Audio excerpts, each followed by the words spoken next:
So I was thinking as to why I'd never had a threesome before. And I think it's because most formations of threesomes make me feel very uncomfortable. Like, I don't think the division of labor is fair. And I'm very sensitive to unfairness, okay? I don't know if you get this, but like, if I see a pregnant woman and a man out and about, I get angry. I get really angry, because I don't think it's fair for a woman to be less fuckable for 9 months, okay? I'm not saying I wouldn't fuck a pregnant chick. I'm just saying surely it's harder to get laid when you're pregnant. Like, if you saw a pregnant woman in a bar, you'd be like, hey, should you be here? So I've never had a threesome, apart from the time that I fucked that pregnant chick.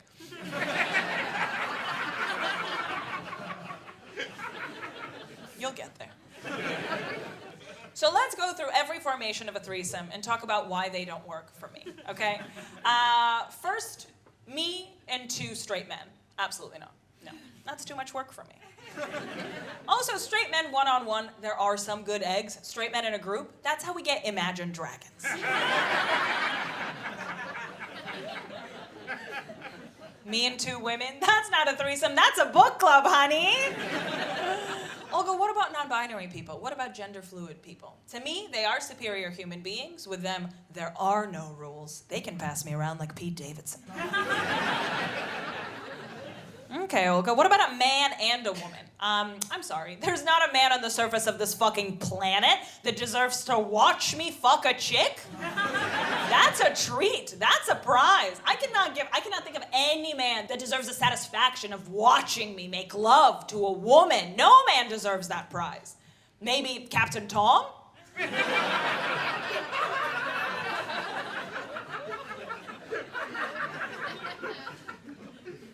After you've done as much as he had for this country, maybe you can watch me kiss a lady.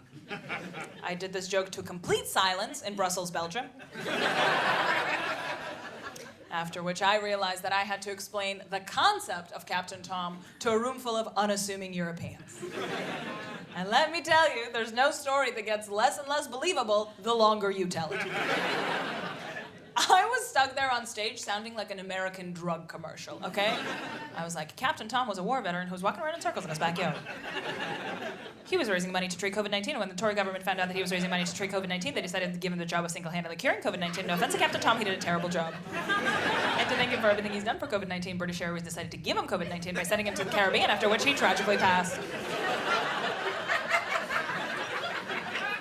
But he died safe in the knowledge that his daughter Hannah stole 600,000 pounds from him. And I'm calling it now. 2 years from now, HBO will get the writers of Chernobyl to do like a Lady Macbeth-esque retelling of Hannah, Captain Tom's daughter.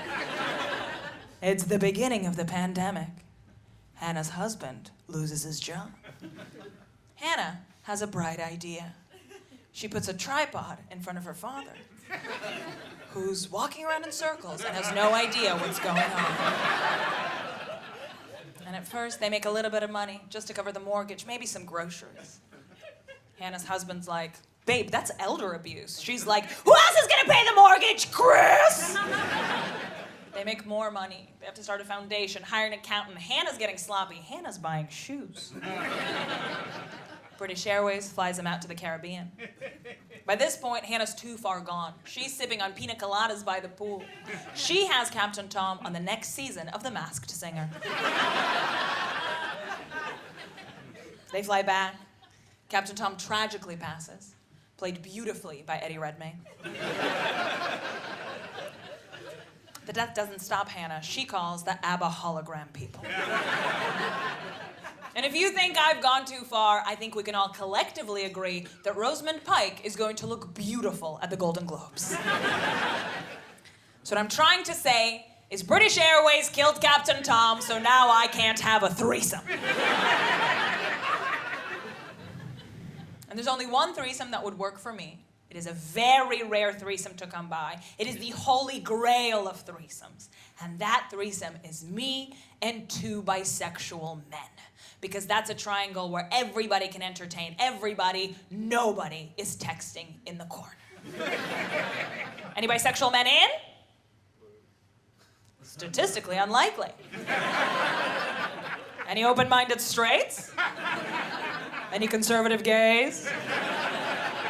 Look, I urge everyone to reconsider. I think bisexual men are superior to straight men in every single way. For example, bisexual men can take a nude, okay? Because bisexual men are terrified of objectifying themselves a little bit, right? Like any straight man nude I've ever received has always just been a very tightly cropped medical image of their dick that's like, ah! It's purple. Any straight man nude I've ever received can be captioned with the words, "Is this normal?" "Should I see a doctor?" Because straight men are so terrified of being gay, the second they see a penis on their phone, even their own, they're like, "No!" And they throw the phone across the room. A bi guy isn't afraid of his own body. Maybe he'll get a thigh if you're lucky. He'll be like, "Ooh, it's attached to something."